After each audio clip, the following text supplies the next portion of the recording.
All right, well, welcome everyone to the fourth infrastructure meeting. Today, we're going to be talking about energy infrastructure and kind of summarize that and look at some options, etc. The plan for today is to have Ryan start us off and just give a broad summary of the work he's done, kind of touching on electricity, the potential of electrical grid, sort of some back notes on Atmos gas. Then we'll have Paul with YVSC give his presentation about some options for energy delivery as well as building systems. And then finally, we will have Virginia Harmon talk about some of the sort of high level grid capacity and infrastructure investment needs should this development choose to be grid tied. And then we'll also, at the end, we'll make some time for additional community comment and go from there. So Ryan, would you be able to lead us off and give us a little bit of your findings? And thank you for joining us on your vacation, and thank you for putting your summary together. Sure. Can you guys hear me okay? Perfect. Okay. Did you pass out my memo, Mike, or should I share it on my screen? I can give you sharing capabilities. Okay. Yeah, that's great. Thank you. So really, at a very high level, there's two energy providers in the Steamboat Springs area. One is Atmos Energy, and the other is Yampa Valley Electric Association. YVEA is typically how they're referred to locally. Atmos Energy provides natural gas. They are a Fortune or S&P 500 company. They're headquartered in Texas. And they are the largest natural gas provider solely, that just provides distribution and metering. So they don't actually obtain the natural gas. They get it from other suppliers. And so in Steamboat's case, they get it from Xcel Energy. Xcel has a high pressure gas main, which runs on the south side of the Yampa River. And largely connects Steamboat and Routt County to Peons Creek, which is, if you're driving down Highway 13, about halfway between Meeker and Rifle, there's a right-hand turn. It's got some huge acceleration and deceleration lanes and turn lanes. And if you go down that road, that's Peons Creek, and there's several natural gas wells up there. So those wells tap into, or Xcel picks up natural gas there, brings it east towards Steamboat, and then Atmos Energy taps into that line at various points and distributes natural gas to its customers.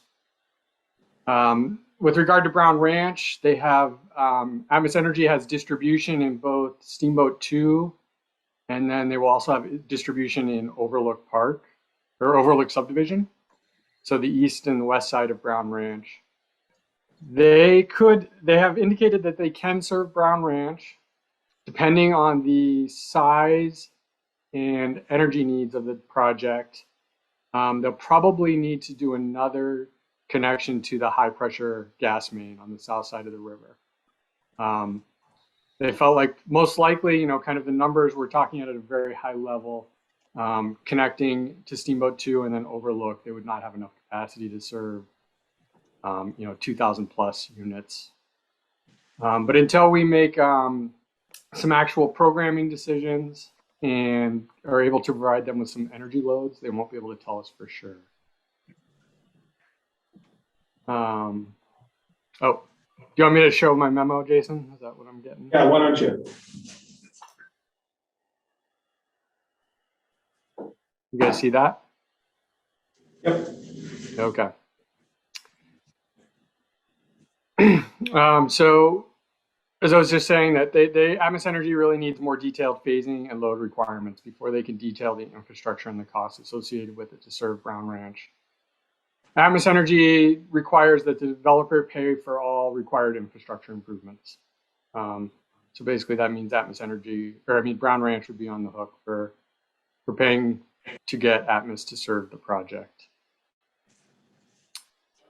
The other energy provider we have in the Yampa Valley is Yampa Valley Electric Association, YVA. It's a member-owned electrical co-op. and they have about 27,000 customers and serve 7,000 square miles. Their territory goes all the way from Baggs, Wyoming in the north, down to past Yampa in the south. YVA also purchases power from Xcel Energy. And then they also get power from the Western Area Power Administration, which is essentially hydroelectric power generated from Lake Powell and Lake Mead and Flaming Gorge. But about 95% of their power comes from Xcel. Xcel is in the process of converting most of their generation to renewable sources. By Colorado state law, by 2030, 80% of the electricity they generate has to be from renewable sources. They have an internal goal of making that 85% and then 100% by 2050. So those are internal goals that Xcel Energy has. YVA does have limited ability to service Brown Ranch now based on their existing infrastructure. And I think I'll just leave it at that because I believe Virginia's there and she's going to touch on that a little bit more later in the meeting. Yep, I'm here. Okay. So really that sort of leaves three energy options for the Brown Ranch. There's combination natural gas and conventional electric. So in this option, you'd be using natural gas for heating, hot water, and cooking via Atmos's distribution system, and then electric for the balance of energy use in the buildings, and potentially some space and water heating. The second option would be to go all conventional electric, and that's where the project would not have natural gas, and the only energy source would be from YVA's distribution system. And then the third option would be to try to start to explore some non-traditional systems. This could be anything from wood, biomass, so we could put a wood stove in every home. We could start to look at maybe some on-site or solar or wind productions and have a microgrid.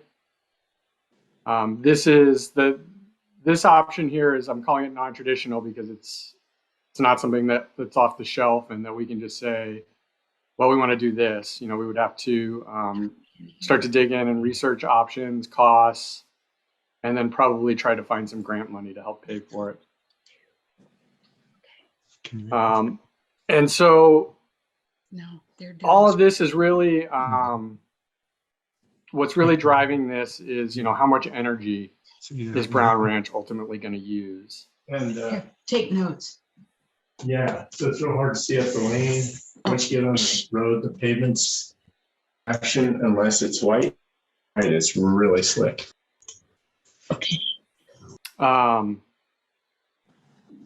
So Paul's going to talk a little bit more about individual building systems. So the buildings that we build out at Brown Ranch, about half their energy use will go towards heating the buildings, and then the other half is energy that we just consume on a daily basis, using our computers and other things like that. And so as we start to talk to Atmos Energy and YVA about how they could serve the project, the big question they have is, well, how much demand do you have? How much energy are you going to use? And so there's various things that we can commit to now, the Brown Ranch could commit to now, or that you could implement in the future that would have a big impact on that.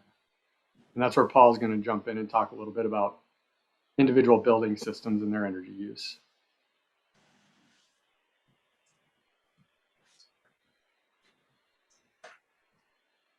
Great, thank you, Ryan. So yeah, I think that's kind of a really great high-level look, and I think Ryan's spot on. Is as we've heard from Atmos, and as I know what we'll hear from YVA, is for them to really give, more precise numbers, they need to know what we are asking for there. I do think we can make some general assumptions, which we're beginning to. I know Virginia has made some assumptions. Maybe we can also back that up through Atmos as well and see what that looks like. I mean, I think it's also something to consider. Neither one of these supplier providers of energy can currently just flip a switch and give it to us, it's gonna be pretty major infrastructure costs on both sides. So are we able to do one and not the other? Does that make sense to then stop those infrastructure costs? Boy, getting both is gonna be a ton of money, but maybe getting that natural gas is what we need for the heating side of things. So it's obviously something to look at, but I think if there's any way to only get one, that would be ideal from an infrastructure cost perspective. But hopefully, what Paul will say right now and the parts and pieces that Virginia can provide can help us. That's what we're here to do, right? Is narrow that path down and see where it leads us. So, Paul, thanks to hear a little bit about your building system ideas and the energy options that you're proposing. All right, thanks, and I will yell for the people in this room because I've heard feedback that folks online can't hear. If I start fading back, just make a comment and throw something at me and I'll speak up. Oh, and I'm headless, look at that. Come on now, I'm too tall for the owl. So. I could do this sitting down.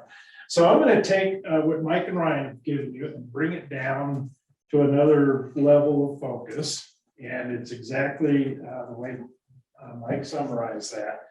And I'll walk you through some decisions. And my specific goal or instructions today are what energy options should be considered to align with the climate action plan. So that's a big driver. What precedent projects can be considered as models for the Brown Ranch. I'm going to walk you through my personal favorite. And then we're going to talk and it'll go into what Virginia has to say. How does that involve investments in energy infrastructure? And kind of keep that framed in the 4 driving themes for the process we're going through, which are health equity, sustainability, project economics, and then urban design. And eventually, all of these conversations and groups are going to come together. All right. There we go. So the first question, what energy options should be considered to align with the climate action plan? There's really 2 driving goals and they're based on each other. So the upper graph here on the left is the Colorado roadmap for greenhouse gas emissions. So you can see that starting now, and there's a steep curve, the state's goal is to be at 82% of stationary energy emissions having decarbonized by 2050 from a 2018 baseline. And then the climate action plan that's been adopted by the county and the city of Steamboat Springs and the surrounding communities is to actually get to that same type of a goal. So the end of the day, by 2040, 2050, the goal is to have stationary emission sources, which are basically buildings, be about 80% less carbon emitting in total than they are a couple of years ago. And then the CAP goes into 3 deeper strategies. One is to increase the adoption of renewable or other clean energy and fuel sources. 2, to increase energy efficiency in buildings. And then 3, promote fuel switching, which is also called electrification. So to not consume fossil fuels when you can consume electricity is very low carbon. So those are the guiding documents for greenhouse gas emissions and the climate action plan. So I'll stop for a second there if there's any questions on that background. So I like to work in decision trees. So on the right, I built a simple decision tree that starts out with, are you going to consume fossil gas at Brown Ranch or not? So if the answer is yes, then that drives you to another decision tree. Do you want a dual fuel system? And there's basically 2 ways to heat a building, and heating and car charging are be the 2 biggest end uses at Brown Ranch. I'll talk about EVs in a minute. One is to use what's known as a dual fuel heat pump. So it's a heat pump that looks like an air conditioner is connected to outside air. It makes heating and air conditioning, and the air supports that. And when it gets too cold for that heat pump to work, it can switch to a fossil fuel heating source, which would be call it a gas furnace or a gas boiler if you go hydronic.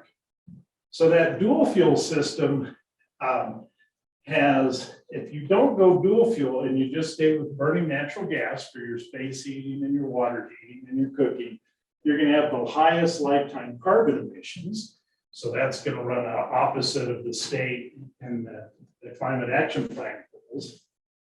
If you don't have a heat pump, and I can go into this, but basically if you don't have a heat pump, which is an air conditioner and a heater, then you don't have any air conditioning. First cost will be moderate at the building. We don't know what the cost will be to bring the fuel in, but basically it'd be a gas furnace in every home, okay, which is a moderate price.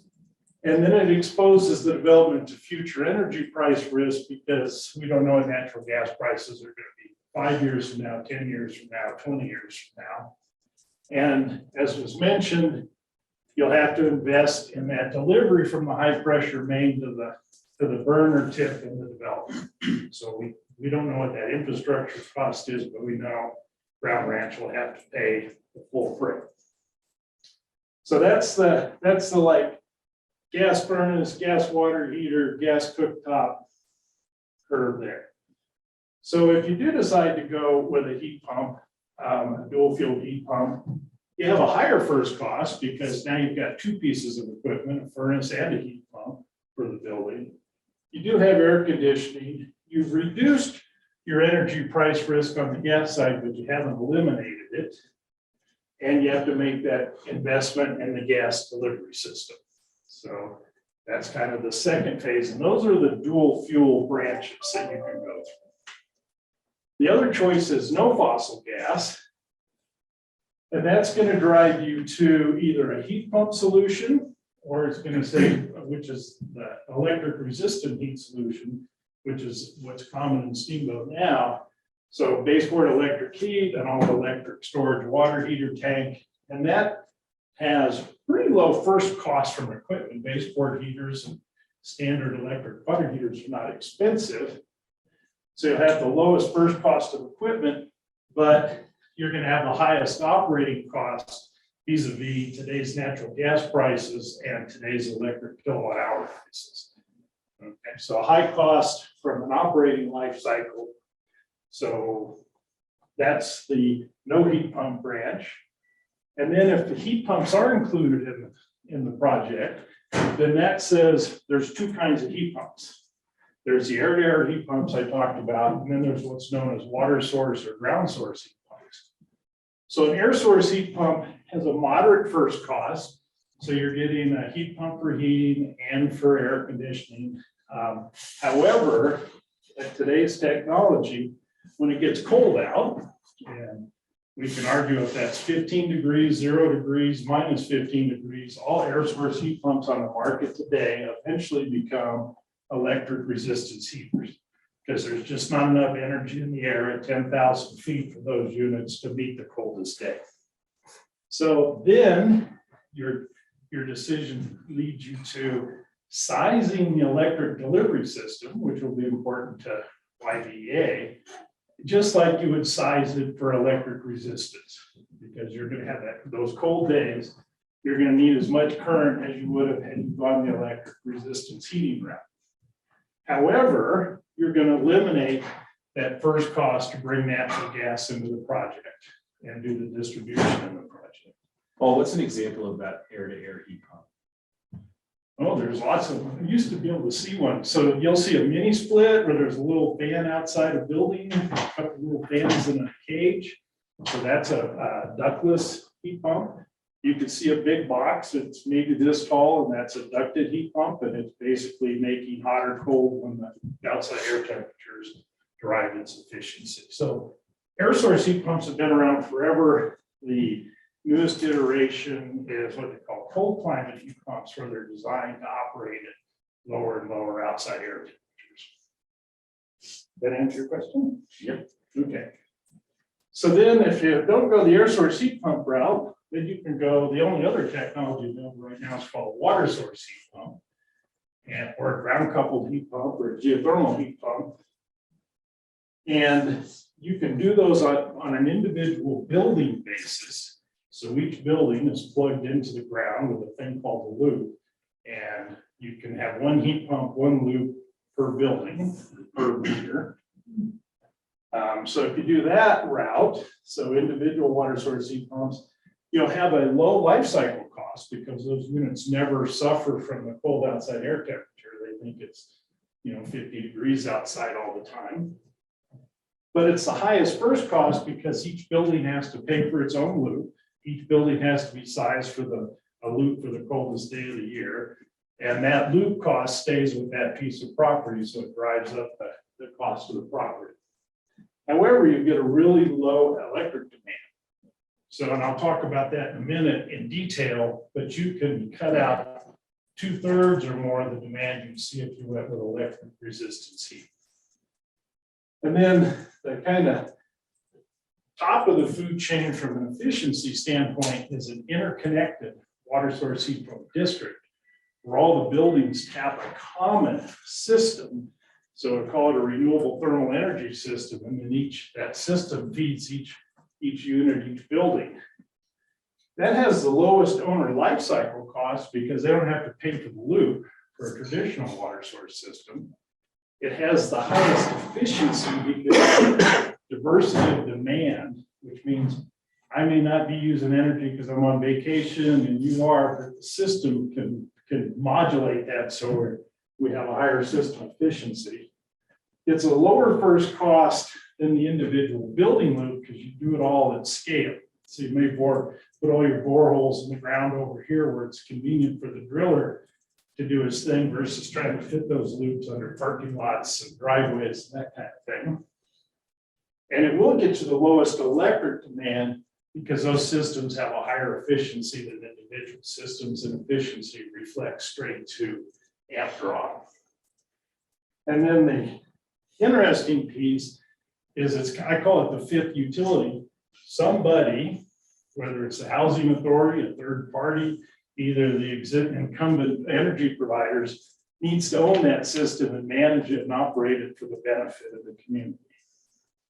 So that's a lot of word salad there, but I just want to stop now and see if people are kind of on track on how those decision branches work for the backbone energy of heating and water heating. So Paul, on that last system you just explained, let's just make an assumption that the first phase of Brown Ranch is going to be 100 homes, but in the end it's going to be 3,000.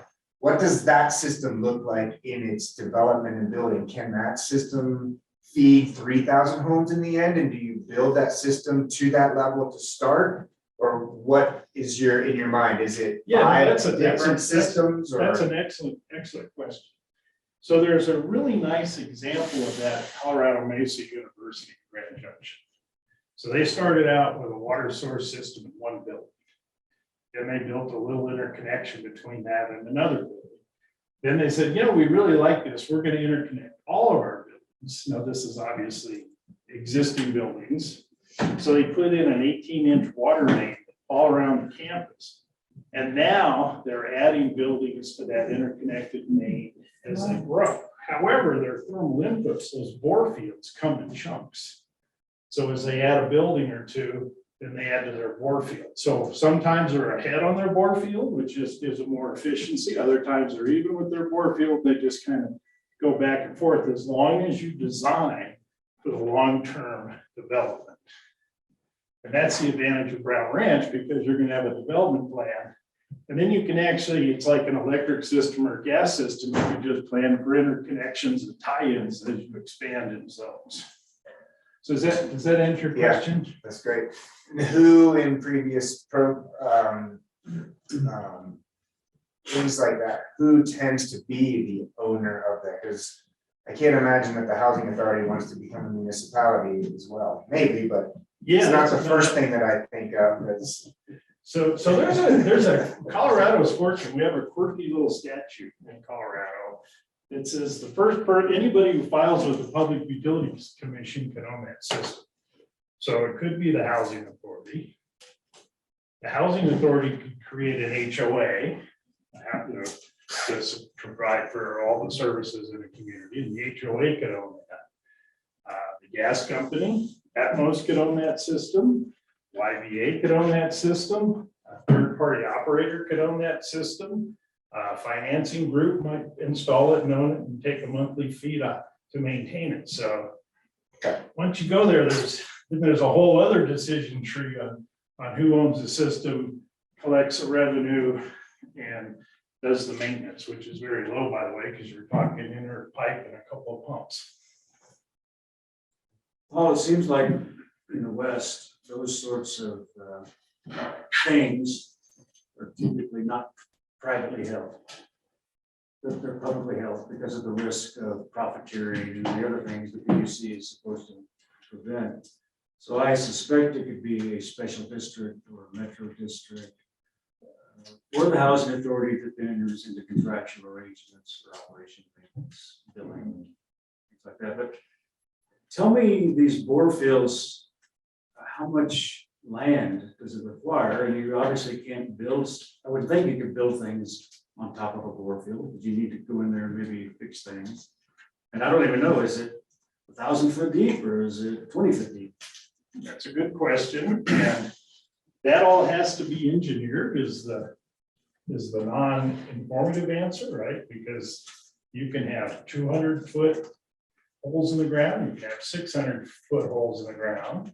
So the engineers come in and that's where they do that project optimization that says, given the land we have, given the loads we have, given the locations we have, this is where the bore field should go and how big it needs to be. And then an interesting additive for a community system is you can start doing what are called thermal inputs. So you can capture all the wastewater as it leaves the property before it crosses the highway, recapture the thermal energy that otherwise would go straight to the wastewater treatment plant and put that back in the system. So you can start recycling thermal energy. You could put a solar collector in the property that actually, when the sun's out, can make thermal energy and keep that loop warmer, and the warmer the loop system, the more efficient the individual pieces. So all of that is why we're in the infrastructure committee, because once you pick a direction, then that's just the starting point for the final value engineering of the decision you've made. Yes. Is geothermal guaranteed though? Don't you have to have a certain geography that's going to be more amenable to collecting that? No, there's geothermal systems at the equator, there's geothermal systems in the Arctic, there's geothermal systems that are in lakes and ponds and rivers, not that we have an overabundance of those. So that's where the engineers come in and they say, this is where the loop's gonna go, these are gonna be the inputs, this is our peak load energy output, and then this is our optimum solution from a construction standpoint. But this isn't using like a hot spring. This would be just using the native heat of the earth. Yeah. So so it's like your house thinks it's in a cave. From a thermal standpoint, it doesn't look outside, so it's 15 degrees today, I have to work really hard, your furnace or your heat pump says, no, I'm in a cave, it's 54 degrees. So just, I'm a loaf along because I've got this nice steady state temperature to work from. Well, the city's wastewater treatment plant is facing some permit issues because of the temperature of the AMPA. And wastewater effluent is warmer than what's in the river. And now they're facing some fairly significant expenditures to address that issue. If there's heat in that wastewater, can you go somehow capture it and then get it up to Brown Ranch, or is it too far and it makes no sense at all?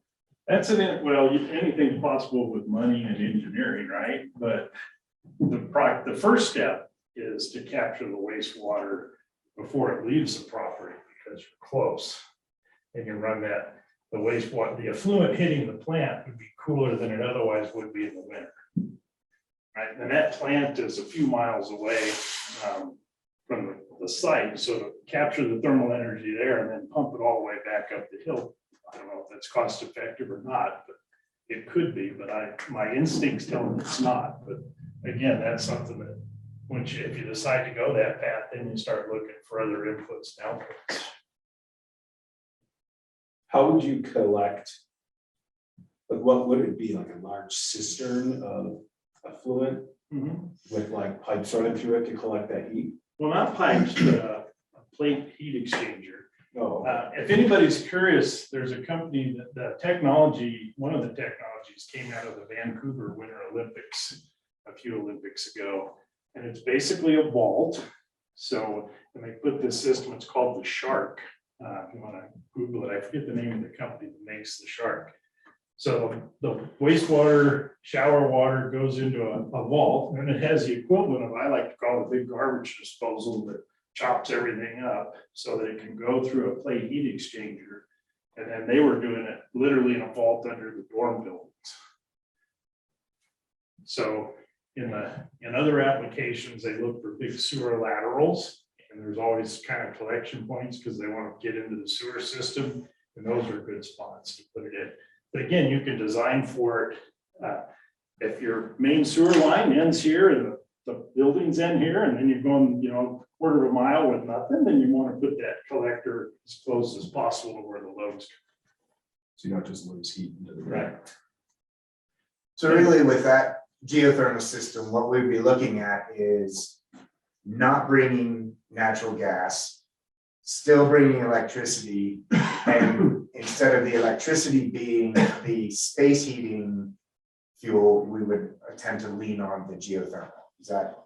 Not quite, but close. So electricity would still be the energy that drives the space heating.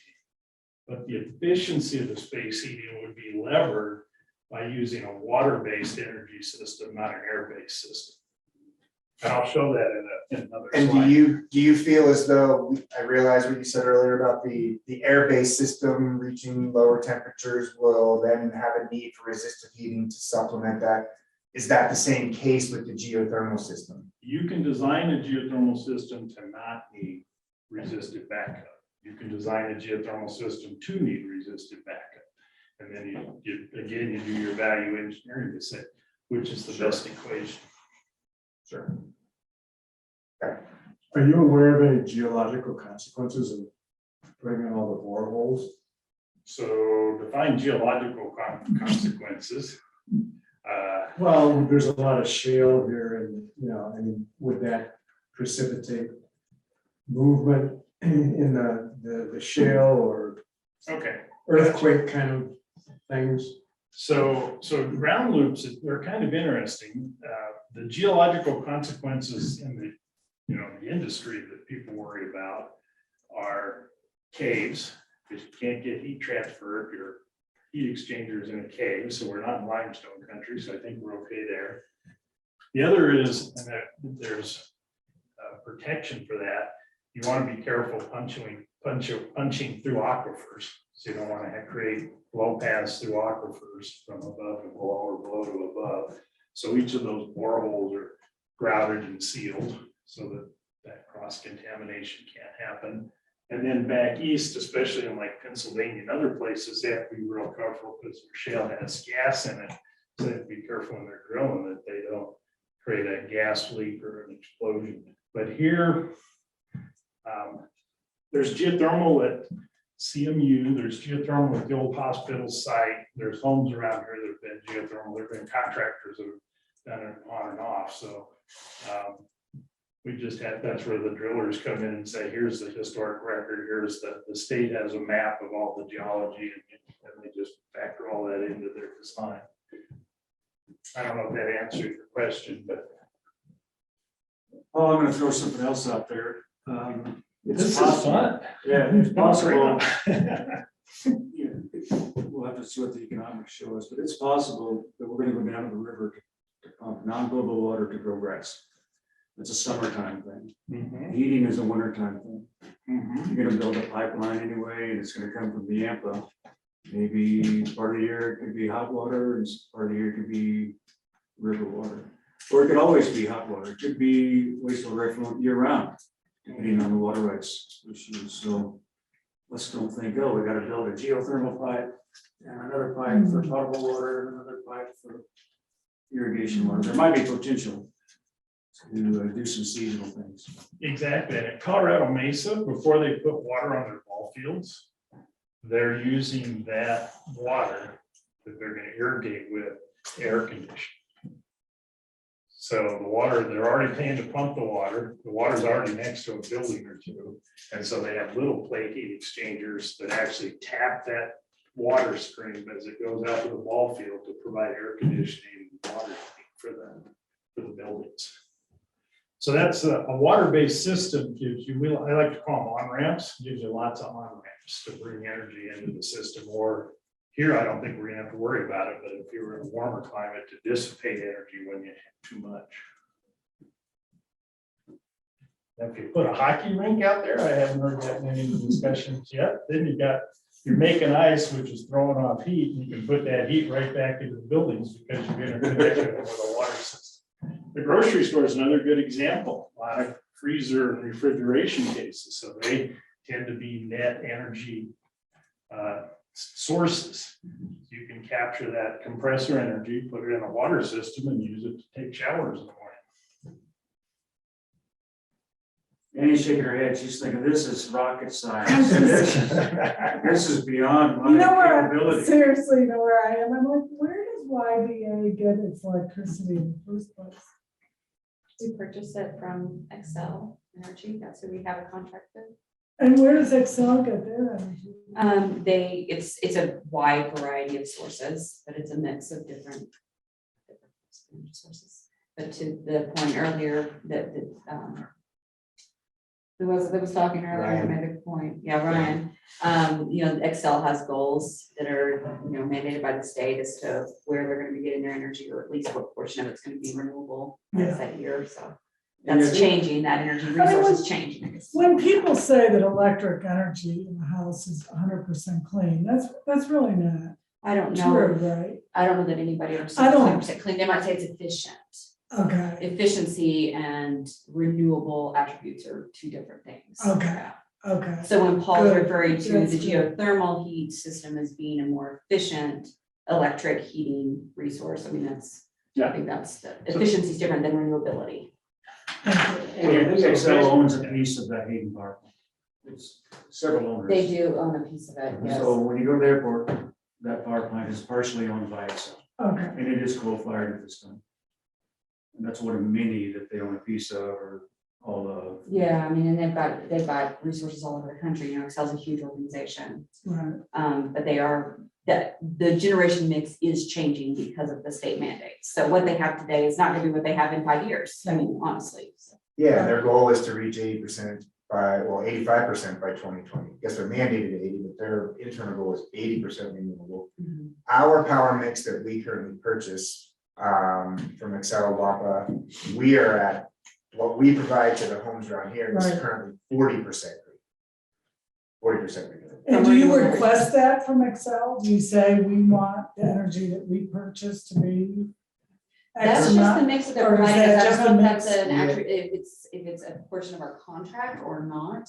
I'm new to YBEA, so I'm Yeah. still trying to figure out exactly. what This is might be Yeah. off the subject. so It you is, it's don't kind need of off to- the subject a little Sorry, bit, but I agree it is off the subject. However, it is a really good point and one that, and yes, I know we work for YWA. However, in a look at bringing in electricity to provide power here, the source of the electricity is becoming greener and greener every day. So that is something to give consideration to. Yes, Um, okay. and that infrastructure cost versus, okay, let's have every home put solar on. Maybe that's a good idea, but that's gonna cost a lot of money too. So I think it is good to look at it big picture wise and realize. and the shifts that are happening in the state with regards to resources, right? Whether or not it's gonna be a renewable resource.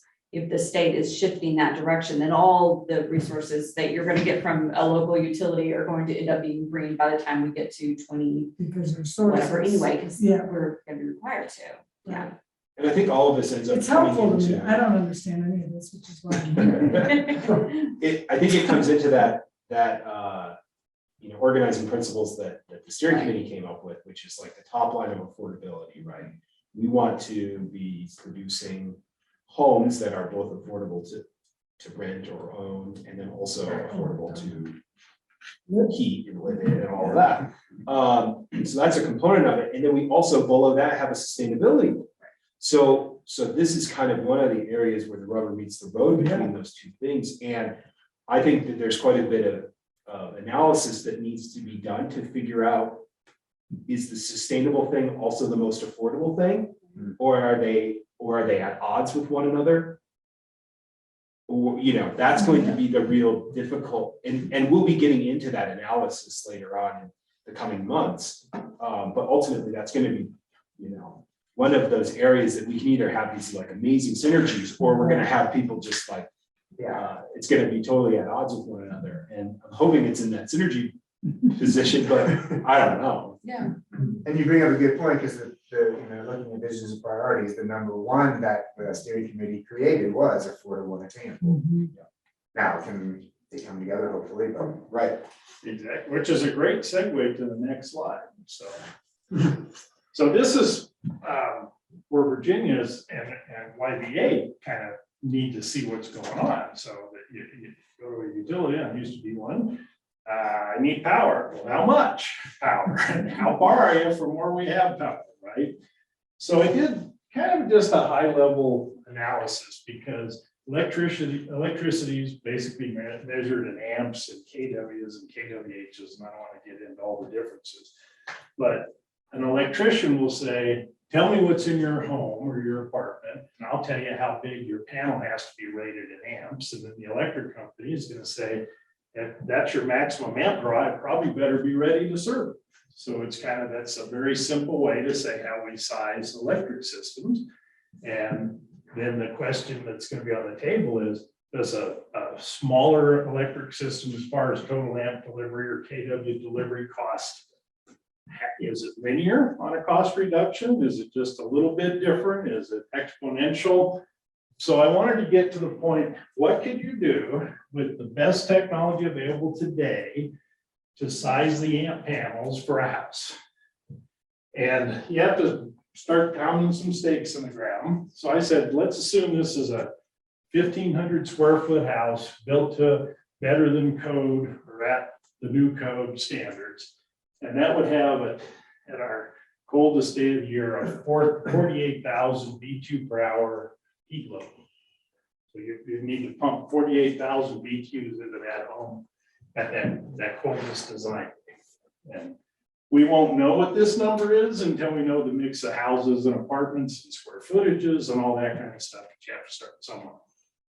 So I don't want to spend too much time on this, but there are two drivers that we have to pay attention to that are in the cap, and they're going to affect the infrastructure decision.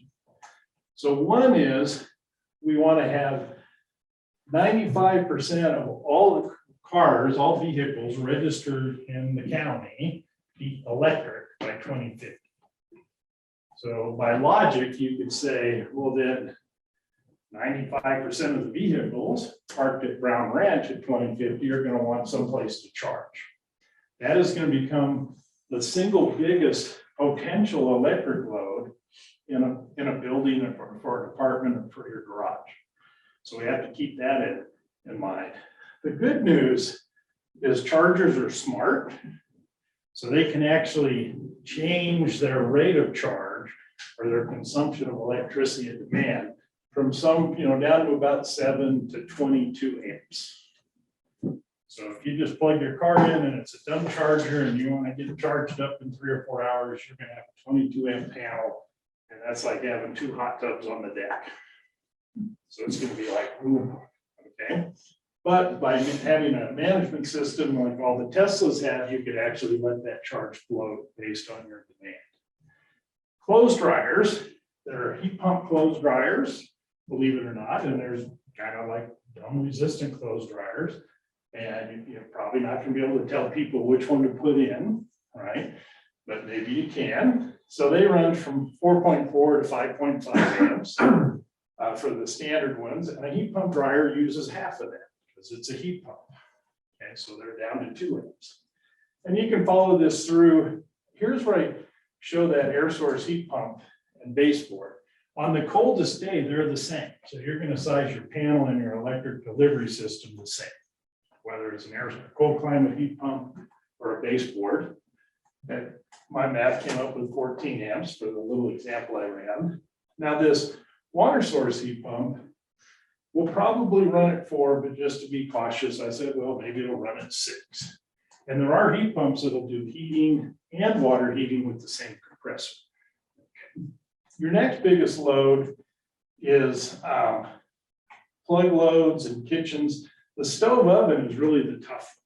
So you'll hear about induction cooktops, and they can save some serious demand on the top of the stove, but they don't do anything if you decide to, I don't know what you bake at 500 degrees in the oven. It's too hot for a turkey, but so stoves, ovens, this is one that I have to pay attention to, but somewhere between 9 and 10 kW for your stove and oven. So I said, well, what's the worst case? And then this is just a formula an electrician uses. So when they size your panel, if they said everything's going to be on all at the same time, and I size your panel for that, we'd all have these huge industrial panels. So they give you kind of a formula. So the best case scenario, you can come in at a 100 amp panel, 87 amps in this little example. And the worst case scenario I came up with was 180 amps, which is really a 200 amp panel. So one of the first decisions that has to go to YVA is how many amps are we going to have per unit and how many units are we going to have? But I just wanted to show you, you could use half the amperage almost if you use high-tech equipment versus just, you know, I hate to say it, but just burning a kilowatts through elements. So that's a lot to cover, and these slides will be available, but that really goes to your project economics and the kind of that whole urban design question. So any questions there? Did you calculate, Paul, what the kilowatt demand would be for? That's got it at 28. Okay. I noticed that. Yeah, is that using full 200 amps of a panel, you would need 24 kilowatts. So you're probably right around 18 years. So you're looking at it, because I know that this is going to segue into some of the work that Virginia has provided and is critical to the YVA infrastructure. And so the key takeaways from that is, and there's other technology out there, there's called energy management systems, where you can actually put, when I was a kid, they used to work, they had governors on the truck, so we couldn't go over like 40 miles an hour, right? You can put a governor on a building and say, hey, when you get to, your amp draw gets to here, something's turning off. You tell me which one. You set the priorities. You're not going to let you draw more than this amp draw. And I just wanted to point out that the electric vehicle and the heating, the electric vehicle could actually be more demand than the heating. And if you have both of those on the coldest day, then pretty big pipe bring electricity to the project. Great, and that's a great segue into. So wait, there's more. Oh. I'm going as fast as Well, I can. I guess just that's as an opportunity, do you want to jump in just a little bit about this? Like, is This is that probably a good time for Virginia to, if you would like to, Okay, and then we yeah, can. we can come back in, no problem. Yeah, sure. So I kind of had a list of questions that, you know, I thought that you guys would be interested in. I don't know if you want me to go there, or if you just want me to address the assumptions that are being made on the size of the houses. I mean, what would you prefer? Because I have other topics that are not necessarily related to this piece, Sure. but that there's a lot to talk about. So what's your preference? I would say let's touch on this first, and then we can kind of see where that goes, or if any other questions. And Sure. because I didn't know we want to also talk about sort of existing Maximum capacity right capacity, now, right, and then capacity. futuristic, and yeah. So a lot of the work that we've done at YVA to prepare for this is kind of being able to give you guys an idea of what we could currently put there with no additional infrastructure, and then what would be required infrastructure wise to meet the various goals of number of houses, right? okay? In order to do that, one of the key things we have to do is make assumptions on the energy uses of the houses, right? So with Paul's, description here on high versus low, I mean, those are the things that we look at. I will say that all of the numbers that I have prepared are based on a peak demand per house of 20 kW. So this is a higher peak demand than we were considering at YVEA. And we used the peak demand, the way we calculated it was looking at a typical house in our current service territory of about 1,800 to 2,000 square feet, that size range, that's all electric. We didn't look at one that has EV charging, but we did look at some that have like multiple heating components that would be equivalent to an electric charger. And so what we came up with was around that 20 kW. If we're looking at 28 to 29 kW, that's going to change the number of houses, or really it's going to change the number of houses that we can serve in that location, even with infrastructure upgrades. Okay, so I'll just say that. Another thing that we have to consider is if we get limited on the number of houses that we can build based on the peak demand, the other option is to put in place a very strict YBEA run load management program. So it's kind of like what Paul is referring to. I wouldn't recommend governors. I've worked for a co-op where we did that, and it's like the worst thing ever for like the member experience. Because you don't have control over governor, right? It's gonna say, okay, we're calling for heat to get turned off, but there are very involved load demand programs you can do and that shade when load is happening, and using smart appliances, using smart chargers, using smart everything to where it manages that system without people thinking, oh, my heat just got shut off. So in order to build more houses, to serve the load, to build more houses at that type of demand, we would have to have some type of load management program in place for an all electric home with all of those types of technologies. That's kind of what I'm thinking. Those are my thoughts on what we're talking about right here. I did have some kind of thoughts I wanted to go back on with the electricity resources, yes, we talked about Excel, we talked about their generation mix and how that's changing, and how all generation mix in this state is going to be changing based on, the regulations that are coming down from the state. So there will be a shift in all of those, but I did want to let you guys know, if you aren't already aware, that YBA has put out a request for proposal for different power suppliers, while Excel is our current supplier, and we are in a contract with them. We do have options to consider others. There's a time component associated with that as far as the number of years it would take before we would make that transition, but we are actively in the process of reviewing RFPs for that. So there is a possibility that by the time this project is in place, we would be with a different power supplier, which would change the generation mix. But again, I'm seeing all suppliers very likely moving towards the state mandated requirements for renewables. So I think ultimately electricity, if you get it from anybody in the state, it's going to move towards the same generation mix over the next decade. So that's those two pieces. I don't know where you guys want me to go as far as getting into like our existing infrastructure and the kind of constraints that we're seeing. Sure, why don't you give us that minimum serve today and sort of maximum, and what that greatest constraint might be, whether that's a line that's an Excel line to us, or yeah, so there's quite a few different pieces there. The first one is, I've had the question posed to me a few times, how many houses can we serve today? No changes to the infrastructure, just like extending a line from where we currently have power, like to Sid Giant School, and extending out that line. We could serve about 15 houses. That's it, with the existing infrastructure, without having to make infrastructure upgrades. So there are infrastructure upgrades necessary if we're talking about anything more than 15 houses. And that's assuming all of my house assumptions are based on that 2,000 square foot, about 20 kW of usage. Does infrastructure, sorry, just a quick question. Does infrastructure include the wires? Yes, absolutely. Okay. Yes. So there's actually wires close enough? to Well, that to Sleeping serve- Giant School has, we got service there, and there are a few houses on the property itself That's that true, have, yeah. but we would have to, Okay. extend service from those, whether that's underground or overhead, it depends. But either way, we could make just simple line extensions from those sufficient to serve about 15 houses.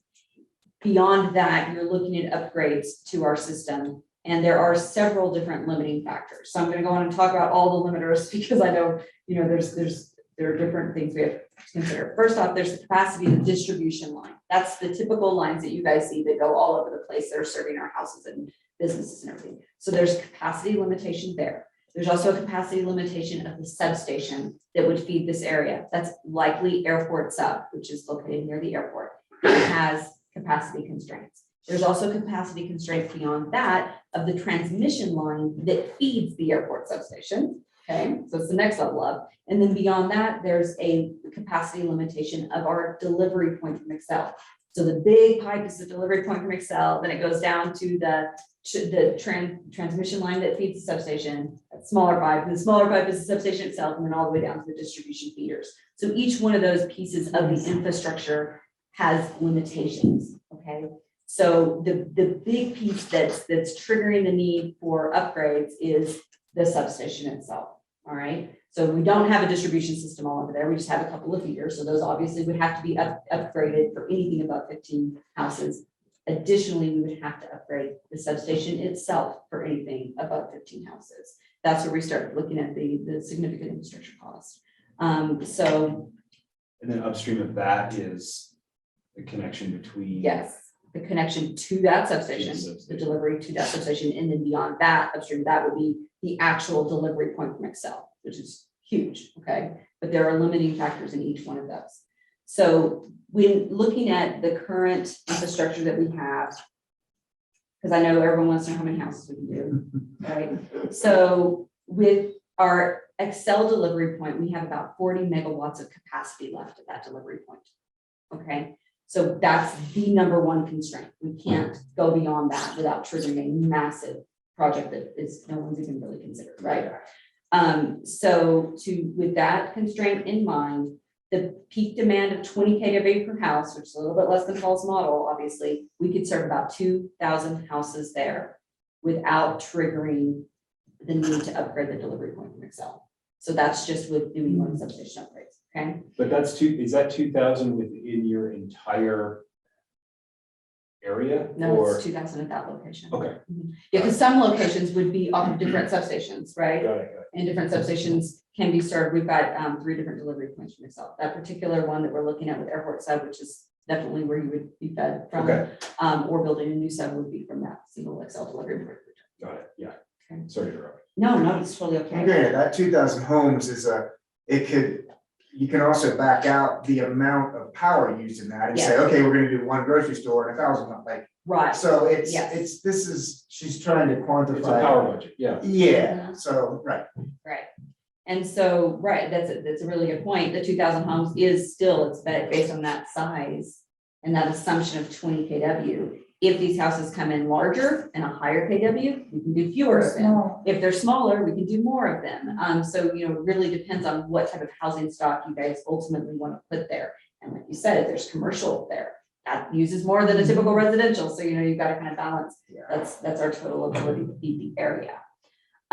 So then if we're looking at, what we could do with the same KW house, but with a really robust load management program, that's, using all these smart technologies to manage all of the usage of those homes, we could get up to 3,500 homes there.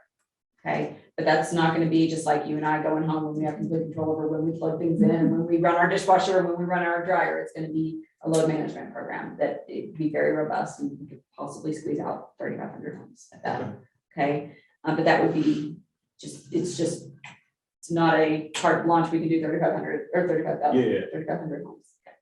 So then when we start talking about kind of like how that infrastructure needs to be added, right, to get to that 2,000 homes or that first phase of 1,000 homes, we looked at, I know there's a desire for phasing, right, for you guys to build this in phases and for the infrastructure to be divided up over those phases so you don't have all the costs on home number one.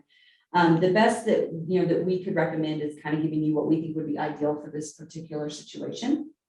And we would say ideally, we would start with say phase 1 is 1,000 homes. I'm just throwing that out there because I have no idea, but it's 1,000 homes. What that would need is substation upgrades, but we would want to know what the total plan is. If ultimately it's 3,000 homes, we need to start the substation upgrades with that in mind. Otherwise, the long-term costs going down the road for phase 2 and phase 3 would be substantially more. So what we would want to know is the ultimate growth of that whole area. And we would recommend in phase 1 doing the yard extension for the substation, the grid work, the dirt work, all of the civil work, all of that in phase 1. So that's laying the foundation for the substation to ultimately be able to serve all 3 phases and fill out for the ultimate build out of the project. What we could stagger, so that's right, that's all the cost up front on that piece. What we could stagger, however, is the transformers. What we anticipate needing substation transformer wise, which is huge cost, right? Substation transformer wise, 3 if we're ultimately going to serve 3,000 houses. So we could do 2 of those in phase 1, 2 out of the 3, so that you have redundancy. You don't want to be completely stuck on one transformer, and then if something happens, you have more power. So we could do 2 of those in phase 1, and then phase in that 3rd transformer at a later time. An additional area where we could do kind of phased infrastructure building is on the the conduit itself. I mean, not the conduit, the conductor itself. So we would say as you're building the feeders, you would need ultimately for say 3,000 homes, you would need 6 feeders, 5 or 6 feeders coming out of airport sub to get over there. You would need 2 or 3 of those feeders for that first 1,000 homes. We would recommend putting in the duct and digging the trench and everything for all 6 feeders in phase 1, because that's a big, massive amount of work, get all the conduit in place. And then the savings would be pulling the actual conductor in phase 2 or phase 3 as those homes get built. So you've got some staggering of cost in the transformers and in the conductor being pulled. But ultimately, phase 1 is going to be the most expensive phase as far as electrical infrastructure is concerned. Because you really need to do all of that preliminary substation design work. You need to do all the preliminary grid work underneath the substation, the mapping that's underneath it, the yard expansion, and 2 out of the 3 transformers for redundancy so that you have a backup if something fails. And then ultimately you got to get all those ducts in place, not necessarily the conduit, or not necessarily the conductor. So that's kind of our staged approach. That's what we would recommend. We do not have a price tag for any of those. Again, it's going to come down to what are you ultimately wanting us to design for, and then that's Who's where we can responsible start. for paying? So that's a great cost or a great question. You know, traditionally, the member, right? If I'm building a house and I come to YBDA and I say, I want to build a house, you know, a mile down the road, who's going to pay for it? I'm going to pay for it. So YBDA is a member-owned, not-for-profit organization. And if we, let's say, contribute to this and we say we're going to build all the infrastructure for free for this project, the membership, all of us as owners of YBDA, we will be paying for that. It will go into our rate base. So ultimately, the first answer to that is that, you know, Ground Ranch would have to pay for it. Okay. It If, seems though like in the past, substations were built, Mhm. homes were built over 20 years and everybody kind of benefited from that. Mhm. And they paid you back through their rates as opposed to like a tap fee. You don't pay up front for the substation, you pay over time through your rates for the substation. This approach is a little more like last guy at the table picks up the tab for the last increment of improvements. Yeah. Because there are more global benefits to an upgraded substation. It's not strictly Brown Ranch, and then everybody kind of benefit from that. No, not necessarily. I mean, the upgrades that we're proposing for this would really just be to serve that load. It's not like we'd be able to serve that load and then something else. It would really be that development. And I hear what you're saying, but the way that we do developments right now, we had a subdivision come in anywhere and a developer wanted to build the subdivision, they would pay for the necessary system upgrades to get there. Yeah.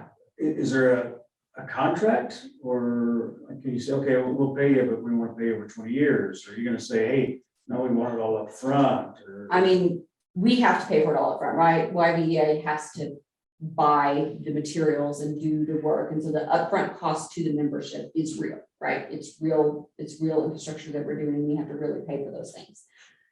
If YBEA were to work out something with any individual member or, this committee or whatever to spread those costs over time, there's still a rate impact to the membership, especially for a project of this size. A special request like that would have to come to the board. I can't sit here and say, yes, I can work out some deal with you guys. It would have to come to the board, and from the board of this, the Housing Authority Board or from the Brown Ranch Committee or whoever it is would have to say, we're looking for, special treatment in this case, and whether it's a contract that has you paying it over time or some type of any type of consideration outside of our typical cost would have to go to the board. is there a specific benefited area? I'm thinking there's some developable property, north and west of this. They're gonna come along someday and say, hey, I want power. And you're gonna say, well, substation's already there, somebody built it for you. Yep. Do you get reimbursed? Yeah, so we have what's called a line share agreement in place right now, and that would apply to this, where if a developer comes in and puts in they put in a subdivision and they pay, X amount, we'll say $100, that's not a real number, $100 to get the infrastructure to that place. Within 5 years, anybody else who taps off of that, if there is still room to tap off of that, Right. they pay a portion of that back to the original developer. So that is currently in place and that would apply to this. The caveat I would give is that we would be building it to meet the needs that you guys are projecting. So there may not be excess capacity for other.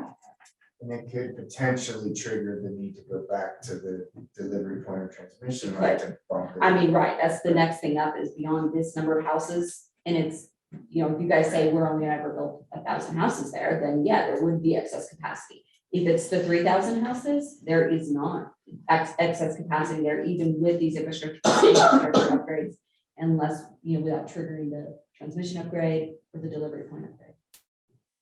And after the initial project, and then 50 years from that point, we need new transformers at that substation. Who YDEA. picks that? That's a great point, Mike. So I mean, yes, the upfront cost is borne by the member, but then we maintain that system and upgrade that system and do all of that forever and ever and ever.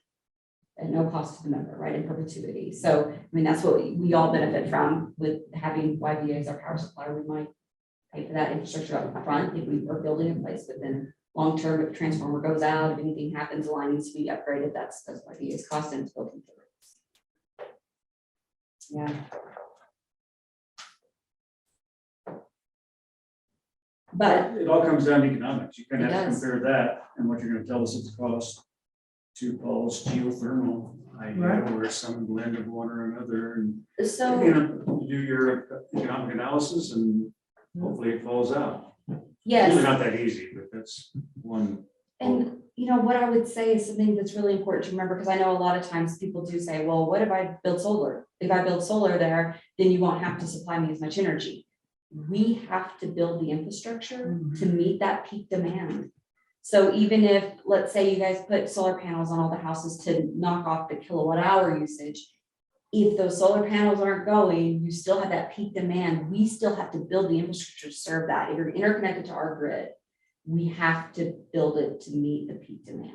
And so that's one thing I would just caution in thinking that we can offset this infrastructure cost upgrade from YDEA based on other technologies that will help shave some of that usage. It's still, we're still going to build it based on peak demand. Is there a way to, is there technology out there to kind of lop off the top of the peak? Because it's one of those things where you have a kind of base and then you jump up for just a short period of time, right? Yes, there are technologies to do that. In essence, that's what Virginia was talking about with our load management Yes, systems. we would That's be what trying to we do would be that. doing. We'd Oh, be trying okay. to do that for the benefit of our own system. So that's an option to I don't think, reduce, because it sounds like you're able to get more units because you're reducing the peak and therefore you have less. right, Okay. but I don't think, I mean, that's how we're trying to squeeze more into that same amount of infrastructure, Sure. right? Yeah. I mean, yeah, but it doesn't defray the infrastructure cost. It just, in this It case, just- it's just saying we can. But it spreads it out over more units. Yes, which is it the- spreads, exactly, it spreads it Which over more is, units. which gets to Webb's point about economics, and that's Yeah, ultimately, you know, I know that you don't have a cost for this now, but ultimately we would like to get some number related to that, even if it is a heavily asterisk number, that we can start plugging in to analyze yeah, how that, you know, how that might impact the development, because again, affordability is one of our sure. key numbers, and so if we can invest in those technologies that can reduce the peak load, we can get more units out of the same amount of infrastructure, that leads to affordability. So that's that's going to be critical to the project economics component of this conversation. You know, when you say like, we have to have the infrastructure for peak demand, is that a policy of No, YMCA it's or is that the physics. PUC? It's the physics. Yeah, Okay. it's the way that the grid works, right? So if we don't have enough capacity to meet the peak demand, and then on Christmas Eve, when everybody's got their family and everybody's got their stuff on, it will trigger brownouts, You'll have blackouts, power outages. I mean, Yeah. that's the reality of the constraints of the grid. So you really have to build it for that peak moment when everybody turns everything on, Yeah. there, unless you control when So- people turn things on. Right, unless you do this. Is there a, Well, is there a value proposition for YBEA? I mean, looking at it from a business side, do you care whether Brown Ranch is using YBA product or not? Does it benefit, you know, like a business, I know you're a nonprofit, I know you're a co-op, I Creates get a lot all of work that. for us. I mean, it's a good question, and I think, you know, I've kind of had that one thrown at me a few times about as far as, well, isn't it better for you guys if we're all electric than if we bring the gas company in? I would say that we think that an all-electric community helps meet the state's goals towards carbon reduction, that there are other benefits to that. If you're looking at it from, is YBA gonna make a lot of money off of this? No, our rates are cost-based. They are not based on a profit margin. And so, no, we're not gonna get rich off of this thing becoming all electric or these houses even coming into existence. We're here to serve the needs of the community, and electricity is a big need of the community. So I don't think there is, I mean.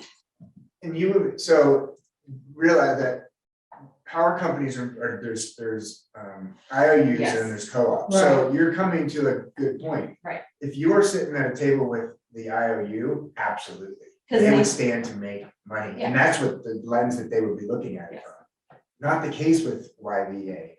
Honestly, we would I mean, like are to you neutral? do it to help the community, but right. if So we're do not you- gonna go out of business and we're not gonna make a bunch more money if you say yes. So So that I it's think is- neutral financially You're gonna have really housing. to, Ideally, Housing opportunities Yeah. for employees. yeah, it's good for the community, right? Well, So we care about that that's because it's good for the community, because we have employees who need houses, and, right. you know, we care about what happens in this community, and we want this I development appreciate to happen, and we want it to be well-served, and we want the power to be reliable, and we could do that.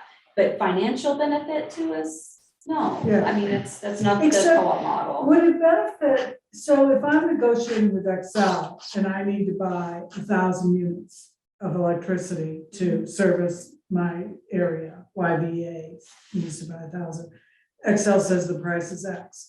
If I need to buy 10,000 units, does the price come down? No, they're not gonna give us a price break because we buy more power. They're not. No, no.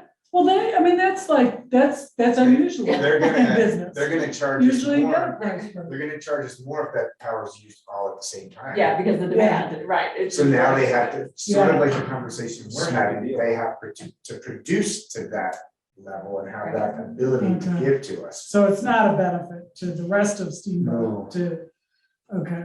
I mean, I guess that this is It's getting to a very interesting, interesting conversation it because is. we want this to be a benefit to the community. We want it to be a benefit to our future residents, and to the extent that it can be a benefit to your co-op, we want it to be that as well. And all of those things we have to kind of reconcile, right? Because there's a lot of costs. It would, you're just one of many utility providers that's gonna be looking at this from a ongoing maintenance and expense Right. standpoint. Is it a net benefit for us? Is it a net negative? The city's gonna have a similar conversation about plowing streets and Right. roads and all of that. And so I think that's gonna be one of those conversations that's gonna need to be ongoing. And we're gonna need to figure out how we can design the system so that it has the most benefit to Right. everyone involved. Yeah, I mean, I guess it's just from the standpoint of being a co-op that's part of the community, it's owned by the community, we care about the community, yeah, we want to serve it, of course. I mean, we don't see it as a negative thing to service in any way. But if the question is, hey, is YBA gonna make a bunch of money off of this, therefore should we get a better deal? The answer is no. YBA is not gonna make a bunch of money off of this. We're talking about infrastructure that we'll be maintaining for 50 years. Exactly. And there's a cost to that It's a maintenance, and that commitment. cost gets spread out over to all of our members, right, to each of us. Mhm. And that's the reality of a nonprofit utility. We want to serve it, for sure. There's desire there to serve it. But thinking that we have a financial gain in it is not really accurate. Okay. That That's financial really gain is not helpful what we're to after, understand that. again, that's not what we're here for. But I imagine that there's probably some efficiencies in, say, getting to the urban design side of things, compact For development. sure. Right, you have a Yes. mile of wire Yes, and you could be on County Road, whatever, 77X yes. it's, one house is on that mile of wire versus The in Round main- Ranch, you might have 1,000. Yes, the homes. long-term maintenance of a more dense area is much better than a less dense area. Sure. The maintenance Okay. cost of it, yes. You're And plus getting you have. more the usage base and more fee of- everything per mile of line is good. Yeah, Right. I'd much rather see dense development than non-dense from a long-term standpoint. Right, okay. Absolutely. This is really helpful. Mhm. This is an area where I think we probably have the least amount of expertise on the committee. Oh, Ours a mystery. It is to me too. How does it magically come on? It's just physics. So given that, what would your recommendation be? Oh, goodness. I would recommend looking at it as a phase development, trying to make the first phase, try to get as many units as you can in the first phase, because we know some of those costs are gonna be built in the first phase. I'm looking at it from your point of view right now. So if you can get 1,500 houses in the first phase, great, because you're gonna have a big infrastructure cost in the first phase. I would recommend doing all electric so that you don't have to bring in gas and electric, right? So that should help with the infrastructure cost. You're gonna have a lot of electric infrastructure costs no matter what. Whether it's building your own system that you own and operate with all solar panels disconnected from our grid, or whether it's building in electricity just to meet basic electric needs, it's still gonna cost a lot to get that infrastructure in. I think your best long-term bet is to go with us and do an all electric with some type of load management. And it's consistent with the climate plan, I think it would be, long-term, yeah. and it's better for the world. I think it would be in that all electricity generation and providers in the state are moving towards that same Right. goal. So you can spend a lot upfront to do it yourself, or you can know that that's the direction the state's going with or without us. What you're saying is you gotta have lights. You're gonna build poles and power lines and transformers to have lights a little bit more, and you have much more flexibility and capability. That's my thought, and you have less infrastructure cost by bringing in two different types of suppliers. I mean, with the gas, I'm thinking about it from that perspective. For you guys' sake, I mean, it'll be easier for us to supply power to houses that are not 100% electric, but I think for the benefit of the committee, I would think that bringing in just electric would be helpful. Thanks for your honesty. The headline for tomorrow will be squashes that noise. That's why I didn't want to say it. Don't want to say it. I think The end of gas. I have gas at my home and it's lovely. Yeah. I love it. My heater's gas, my stove is gas. So I have a couple of things, I do wanna get back to allow Paul to finish up. Jason, something that you had brought up earlier is, I wanna be clear about, sort of Lebanized point about, I heard you mention something about cost. Is that something that sort of our Lebanon and the infrastructure team should work on figuring out? Is that something that some of the other consultants will do? And then I think what we're gonna need to do is, I'm gonna need to ask Virginia, what does she need from us to be able to give us costs? Yeah. Can you just help me understand, like, who that work will fall on? Yeah, I think that as it comes to these sort of specific types of, costs, we're gonna wanna tap into the experts, right? We go to John Snyder and ask him how much it's gonna be for this new water Yeah. treatment plant, right? Or to Virginia or Ben or Okay. whoever to say, what's the cost of this infrastructure upgrade? That will then feed to the project economics team that's gonna be using that as source material for what's the cost per units, what's the, Okay, and there's gonna be so many moving levers within that economic tool that they're working on, that having this team feed them very good okay, estimates on cost will be helpful. okay. Because I think we're gonna have to put together an enormous timeline of infrastructure investments that have very big costs. And how do we pay for them? How do we monetize it? What gets passed on to the end user? What can we get from grants? It's a huge question. I'm confused. Hey, Virginia. Oh, this is Ryan. about Hold on, Ryan. Hold on one second, Ryan. Go ahead. Paul's recommendations. Is your focus is how to decrease or limit the amount of electrical consumption, and you're concerned with economic trade-offs? Well, there's consumption, which is how many kilowatt hours you're buying. which the owners pay for the next. There's demand, which goes to the system sizing. So the optimum solution is where you have the lowest demand and you have the lowest annual consumption to the point where it makes economic sense. You're suggesting some combination or, I guess what I'm recommending is put in the most, heating load is our biggest load, put in the most efficient heating system that you can install, and the odds are over the next 10, 15, 20 years, it's gonna have the lowest life cycle cost because the consumption is down. We pay 10 cents a kilowatt hour for electricity, so my condo here, my bill last month was $150, and I was happy to pay it because I was warm and could take showers, but I live in an all-electric ground source heat pump home in Colorado, in Montrose, that's 3 times bigger, and that bill is $120. Yeah. So that's the trade-off. And the only risk of not doing the most efficient thing is either upfront cost, right? Not being able to afford that, or some weird environment where like electrons become free and we can just, there's no like, Too cheap to meter. yeah. It was a dream once, right?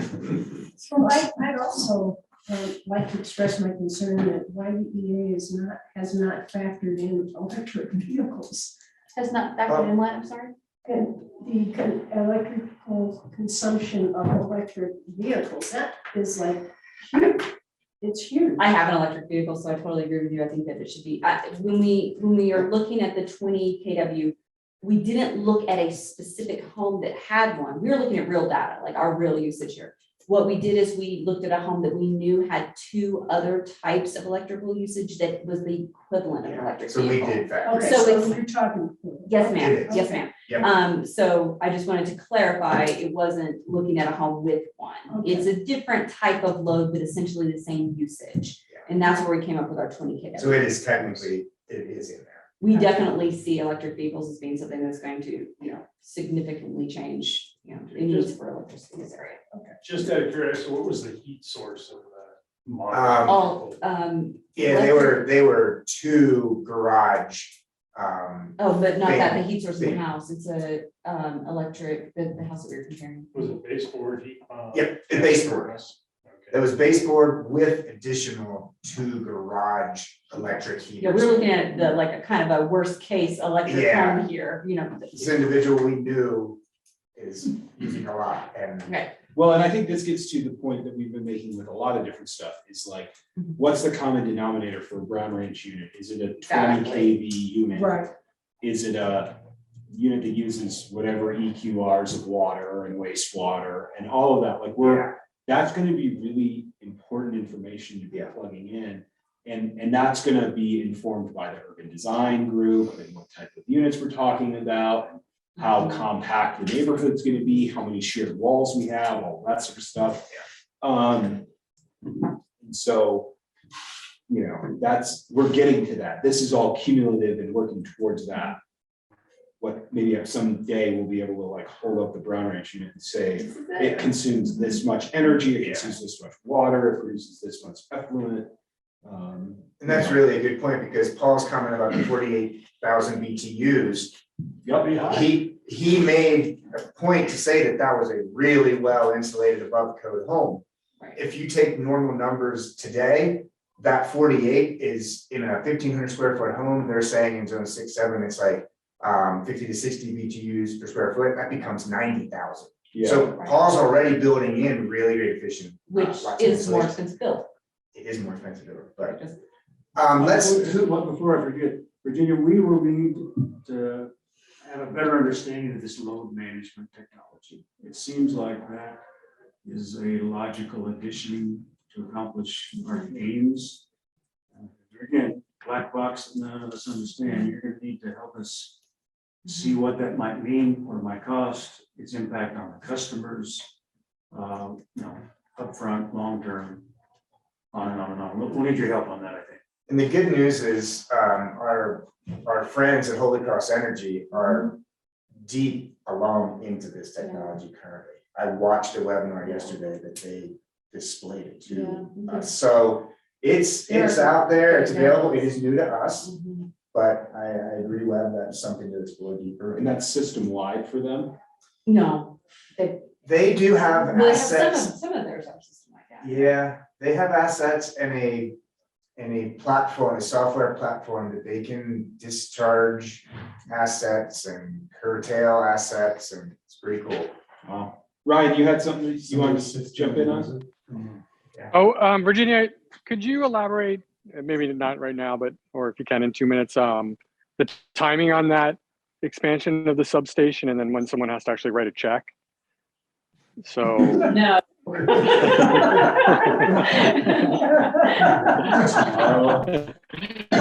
Okay, so. I mean, I guess my question is, if we want to deliver homes in 5 years, are we already behind schedule? It's a good point. It's a big question, as you know. Some of the lead times on things like a substation transformer can be 2 years, right? So to your point, Ryan, we would need to know what we're doing, where we're doing it, when we're doing it. It's the sooner we know it, the more likely we are to be able to meet your timeline of when you're wanting to get horizontal infrastructure going, which if I remember correctly from the presentation at the strings thing was like 2024 for horizontal infrastructure. Yeah. So now. Now. Yesterday. And that's a good point, It's a right? good point. When Virginia had said about needing 2 transformers immediately, and then if you just heard, she said it takes maybe 2 years to make one, that's why you put 2 in right away. Right. If that transformer goes out, you don't go back to the YVA yard and There's just pick nothing one else. up. Yeah, there's Yeah. no- yeah. These are highly specialized pieces of equipment. Yeah, wow. And as far as costs are concerned, yeah, when we going down a project, when we say we're ordering this transformer from you, that's for you, that's when we pay it. That's when it's payable. So the next step for us is definitely, I hear you, we're gonna get you kind of some ideas around what a load control program could look like, what it would look like, what some components would be.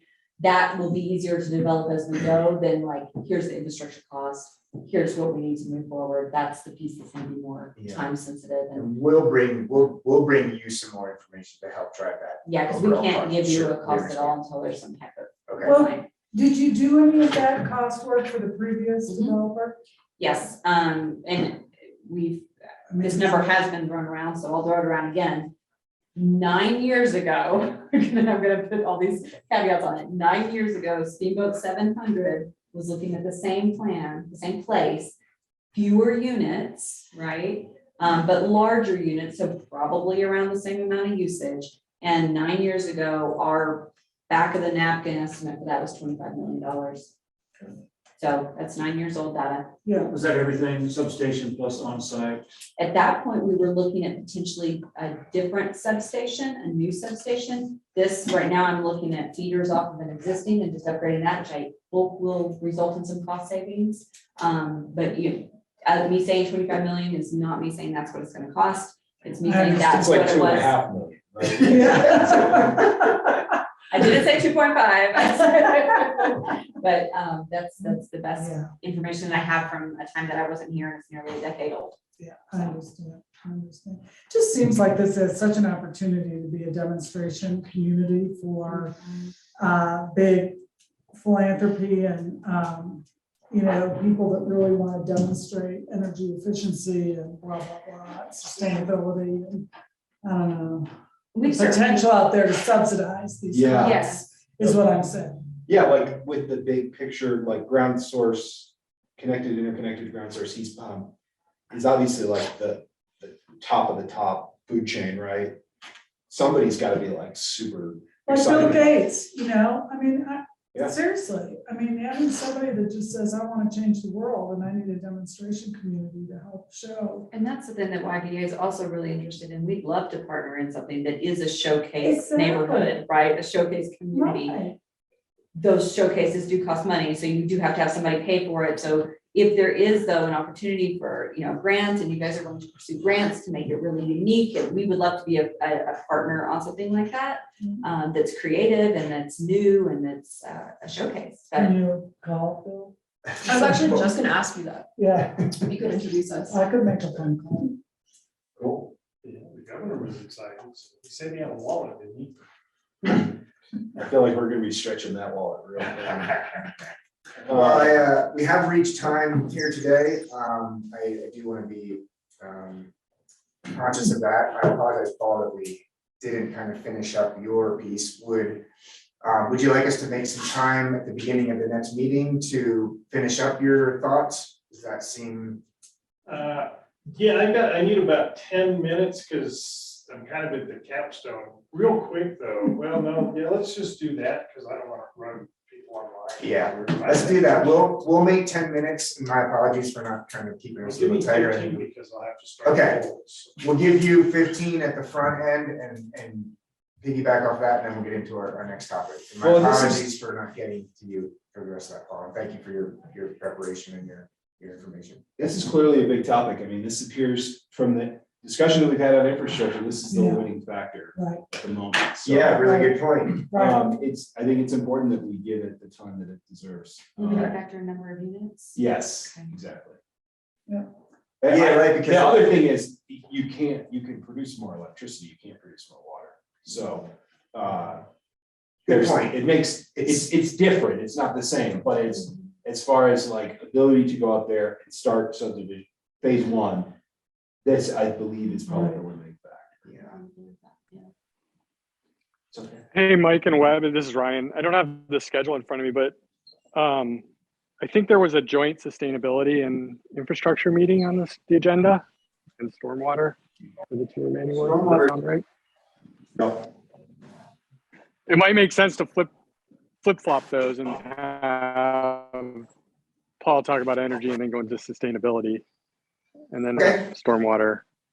Okay, I think that's a great idea. Thank you. And it's my promise this time, I will get our agendas onto the website. I meant to do that for this meeting, because some community members had requested that. So we will make that flip-flop. And then we will also get some kind of minor agendas up there on the website as well. Yeah. Okay, that's a great call. Thank you. All right, well, great. Thank you so much, everybody. Great conversation, and thank you, Virginia, Ryan, and Paul, for your input. Really great, and I think it's another step moving forward. Cool, thanks, Steve. Thank you. So get those transformers. Yeah, right.